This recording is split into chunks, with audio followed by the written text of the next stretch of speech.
James and Louise had been in a relationship for 6 years. They lived together in a second-floor flat in Birmingham. James worked as a finance manager in an insurance office, and Louise was a fitness trainer in a local gym. James and Louise first met at secondary school. They started dating soon after they saw each other for the first time. Some would say that it was love at first sight. They had also studied at the same university in Scotland, although they studied different degrees and subjects. After leaving uni, they decided to live in Birmingham because it had a good social scene and plenty of job opportunities for both of them. It was a rainy Monday in April when James's world fell apart. He arrived home after work as usual, but immediately sensed that something wasn't quite right. They hadn't been burgled, but something was amiss. Some ornaments were missing. There was a noticeable space on the wall where a framed photo of him and Louise had hung, the one of them on the beach in Barbados. He hastily went to the bedroom and opened the wardrobe door. There was a gap on Louise's side of the hanging space. All of her clothes had gone. He stumbled to the bed in shock.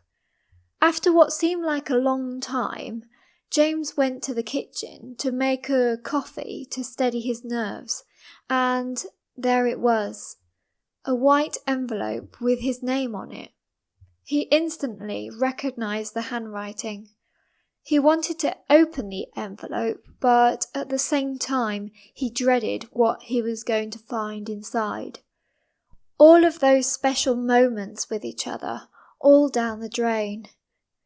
James sat drinking his mug of coffee, delaying the inevitable. After finishing the dregs of his cup, he held the envelope in his shaking hands and proceeded to open it. "Sorry," that's all it said. "Sorry," written in Louise's curly style of writing.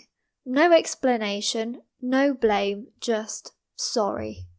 James put his head on the table and cried.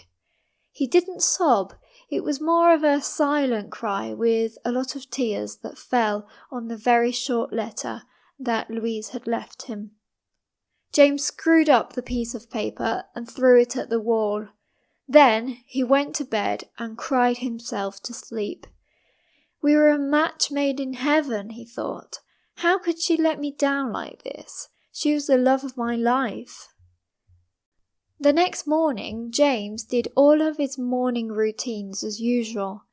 He made his cup of coffee, had breakfast, rode his bike to the city centre and got on with his work at his desk. Nobody noticed any difference in his manner or his attitude to work that day. He was his normal self on the outside, but on the inside he was hurting like crazy. He had so many unanswered questions, mainly because Louise wasn't answering his calls or his messages. She was giving him the silent treatment and had just disappeared off the face of the earth. The following day, the enormity of his loss hit James in a big way. He went to work but found himself crying at the slightest of things. His work colleagues rallied around him with sympathetic words, but what do you say to a grown man whose world has fallen apart? Things like, "Cheer up, it's for the best," or "a new girl will come along," weren't what James wanted to hear. The next day, which James would later refer to as Day 4, was a turning point. While James was standing at the coffee machine, he saw a poster for a local running club that met on Thursdays and Saturdays. That evening, he found his old running kit at the back of a drawer. His trainers had seen better days, but they would do him for his first try at running in years. He rode his bike to Perry Park, where a group of people of all ages were gathered. They looked like a friendly bunch, so he locked up his bike and walked to the nearest group.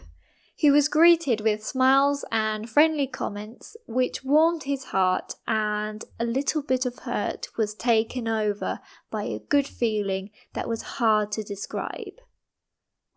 Some of the runners set off at a fast pace. Others jogged slowly, and some chatted as they walked the 5-kilometer route around the park. It was more of a social event than a show of fitness, which added to the good feel of the event. As James unlocked his bike, he felt something different. Not only the adrenaline from a gentle jog around the park, but a feeling that life wasn't too bad.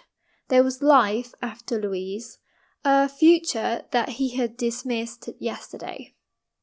"Time to move on, James," he said to himself. The pain was still there, but he had had no contact from Louise. She had disappeared out of his life. As hard as it was to think about, it was important for James to make his own life happy again and move on. If you have liked today's video, please give it a thumbs up and subscribe to my channel. Thank you very much, and I'll see you in another one.